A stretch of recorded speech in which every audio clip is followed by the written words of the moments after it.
kepala kancil, awan, ruminansia kecil. Banyak ternak terlihat sehat dari luar, tapi belum tentu kondisi tubuhnya benar-benar baik. Hari ini kita akan menyaksikan bersama bagaimana cek kesehatan hewan bersama dokter hewan Zul Azmi. Yuk kita simak bersama. Assalamualaikum warahmatullahi wabarakatuh. Perkenalkan, nama saya Dr. Hewan Zul Azmi. Saya medik veteriner di Loka Perakitan dan Pengujian Ruminansia Kecil. Untuk pemeriksaan rutin ini ada beberapa hal yang kita lakukan. Yang pertama itu pemeriksaan umum. Jadi untuk pemeriksaan umum itu ada beberapa hal, yaitu seperti observasi. Yang pertama, observasi tingkah laku. Jadi observasi tingkah laku ini kita perhatikan apakah kambing tersebut aktif atau lesu. Kemudian respon terhadap lingkungan seperti apa, apakah dia aktif, murung. Kemudian apakah dia menyendiri atau memisahkan diri dari kelompok, apakah dia mau mendatangi kotak pakan. Nah, itu kita observasi. Kemudian yang kedua, kita perhatikan juga postur dan cara berdiri. Nah, ini kita lihat apakah dia berdirinya normal, tidak kifosis atau membungkuk. Kemudian berjalannya juga diperhatikan, apakah dia normal berjalan atau pincang. Kemudian juga kepalanya juga diperhatikan, apakah kepalanya itu tegak atau terkulai. Nah, di samping itu yang ketiga yang perlu kita perhatikan adalah nafsu makannya. Jadi kita lihat nafsu makan ternak tersebut itu apakah lahap atau tidak. Itu bisa kita perhatikan dari ketika pakan itu diberikan di kotak pakan. Jadi apakah ternak itu datang menghampiri atau dia diam di sudut. Nah, jadi itu hal yang perlu kita amati juga. Kemudian yang terakhir kondisi feses. Nah, kondisi feses itu kita bisa lihat jika normal itu anusnya bersih, tidak ada bercak kotoran. Kemudian di lantai juga tidak ada sisa-sisa kotoran yang cair atau sisa kotoran dari kambing yang diare. Bisa kita lihat kan kalau diare itu kan kotorannya lembek. Nah, itu nanti di lantai itu terlihat. Nah, kemudian di anus ternak yang diare itu juga biasanya kotor karena fesesnya lembek tadi. Kemudian setelah tadi kita melakukan observasi, yang kita perhatikan selanjutnya adalah pemeriksaan fisik. Nah, pemeriksaan fisik atau hands on ini ada beberapa hal yang kita perhatikan. Yang pertama, suhu tubuh. Suhu tubuh kita amati dengan menggunakan termometer yang kita masukkan ke dalam anus. Nah, jadi untuk kambing dan domba itu suhu normalnya itu ada di kisaran 38,5 sampai dengan 40 derajat Celcius. Nah, jadi kalau suhunya ada di range tersebut, bisa dikatakan bahwa ternak tersebut tidak sedang dalam kondisi demam. Nah, memang baiknya untuk pemeriksaan suhu tubuh ini dilakukan di saat pagi hari ataupun di sore hari. Nah, karena kalau kita melakukannya di siang hari, itu terik matahari, cekaman panas itu juga bisa meningkatkan temperatur tubuh. Nah, nanti bisa mengacaukan hasil pengamatan kita. Nah, kemudian jika kita sudah melakukan pemeriksaan, kita catat hasilnya di buku pencatatan. Dan selanjutnya kita perhatikan juga frekuensi napas. Nah, frekuensi napas di sini kita bisa melihat dari legok lapar yang mengembang kempis atau kita rasakan di cuping hidung.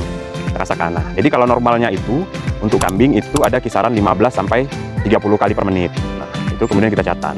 Jika nanti dia bernapas terlalu cepat atau bernapas terlalu lambat, kita perlu perhatikan apakah ada gangguan, misalnya ada infeksi di saluran pernapasan, pneumonia atau penyakit lainnya. Kemudian yang juga kita perhatikan itu frekuensi denyut jantung. Nah, frekuensi denyut jantung ini bisa kita amati atau kita periksa dengan menggunakan stetoskop. Nah, jadi normalnya itu untuk kambing ada di kisaran 70 sampai dengan 90 kali per menit. Hasil yang sudah kita periksa kemudian kita catat di buku pencatatan. Nah, selanjutnya setelah tadi pemeriksaan suhu tubuh, frekuensi napas dan frekuensi jantung atau denyut nadi, yang kita perhatikan berikutnya itu juga adalah pemeriksaan bagian kepala. Nah, jadi di bagian kepala ini ada beberapa hal yang bisa kita amati. Yang pertama itu mata. Kita lihat apakah mata dari kambing tersebut cerah, tidak ada belekan dan tidak pucat. Nah, terutama di kelopak matanya, bagian dalam kelopak mata itu bisa kita amati. Itu mengindikasikan jika di bagian itu warnanya pucat, itu menandakan bahwa kambing tersebut sedang anemia. Nah, kalau normalnya itu dia berwarna merah muda atau pink. Nah, kalau dia pucat berwarna putih. Nah, kemudian sudah kita amati mata, kemudian kita amati hidung. Nah, hidung kita amati. Jadi kalau kambing yang sehat itu hidungnya itu dia lembab. Nah, jadi ada titik-titik air di cuping hidungnya, tidak kering dan juga tidak ada lendir. Nah, tidak ada lendir kan, eksudat. Nah, jadi kalau dia terdapat eksudat itu perlu kita periksa apakah itu infeksi di saluran pernapasan atas atau bahkan itu ada di saluran pernapasan bawah. Itu nanti bisa terlihat dari gejala klinis lainnya.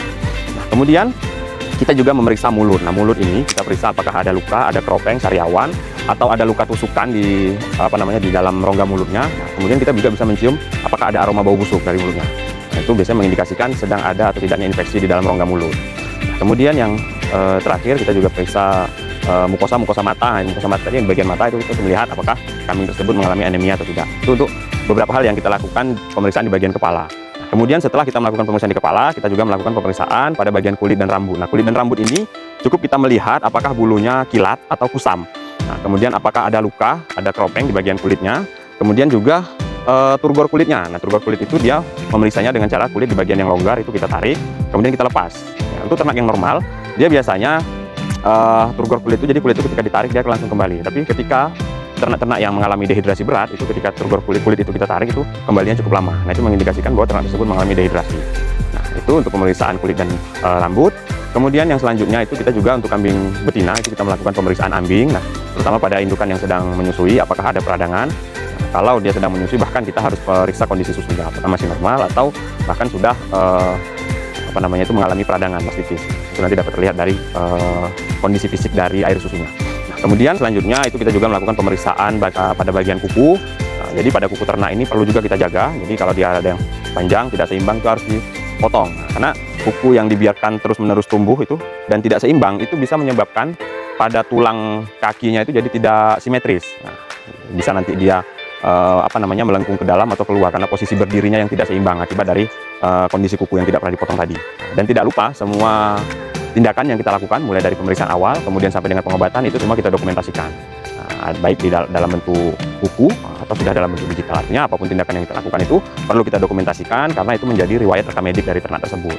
Karena nanti jika ada yang harus pemeriksaan lanjutan itu kita mudah untuk melakukan penelusuran. Nah, mungkin segitu saja yang bisa saya sampaikan. Mudah-mudahan bermanfaat.